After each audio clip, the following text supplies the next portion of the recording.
The common narrative surrounding sex work is one of victimhood and immorality, a last resort for those with no other options.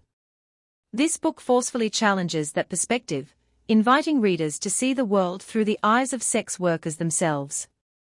It argues that the greatest dangers they face do not stem from the nature of their work, but from the very laws and social attitudes designed to control or rescue them.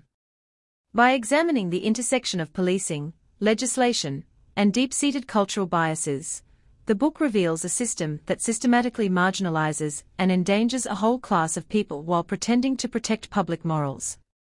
A central and disturbing theme is the role of law enforcement. Contrary to the ideal of police as protectors, evidence from places like New York City and West Bengal shows that officers are frequently a primary source of violence, harassment, and sexual predation against sex workers.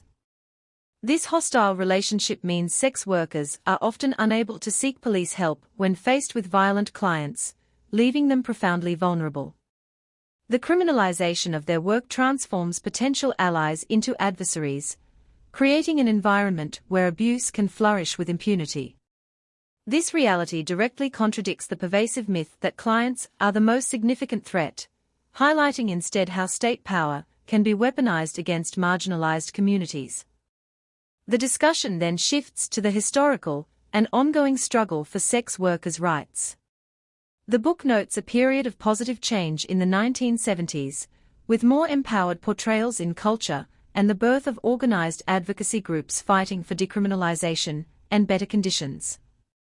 Today, this fight continues on international stages, with bodies like the United Nations and the International Labour Organization recognizing sex work as legitimate labor and calling for protections that align with other professions. This global perspective underscores that the movement for sex workers' rights is part of a broader fight for labor rights and human dignity, not a fringe issue. Yet, when laws and policies are crafted, the voices of sex workers are consistently silenced. The book critiques how debates about prostitution are dominated by politicians, activists, and moralists who often prioritize ideology over the lived experiences of those in the profession. The example of Sweden's client criminalization model is presented as a cautionary tale, hailed by some as feminist progress. It is criticized by many sex workers for driving the trade further underground, making clients more fearful and rushed, and ultimately making their work more dangerous, not less. This exclusion from the conversation results in well-intentioned laws that have perverse, harmful consequences. This hypocrisy is further exposed in the day-to-day realities of criminalized environments. Escort agencies, to maintain legal deniability, force workers into farcical contracts denying sexual contact, which prevents them from establishing real safety protocols.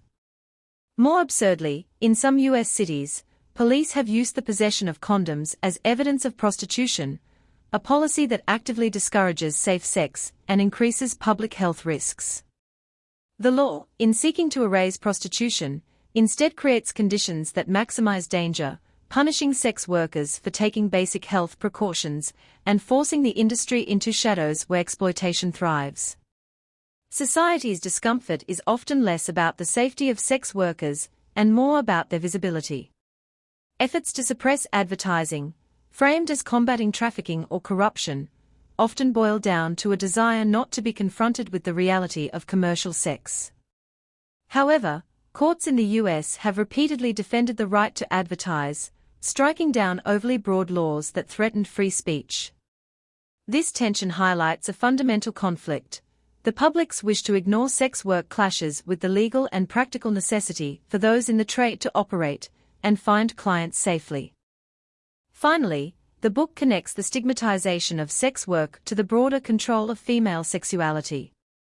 The judgment cast upon whores is inextricably linked to the slut-shaming that regulates all women's sexual behavior. This moral policing is not solely enforced by men.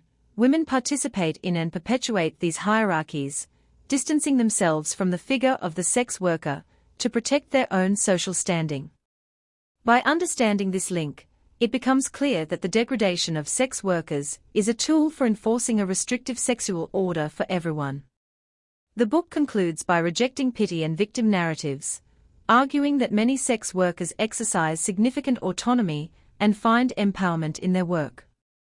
The path to justice lies not in rescue or further criminalization, but in decriminalization, labor rights, and a societal shift that listens to sex workers themselves, granting them the agency and respect routinely afforded to other workers.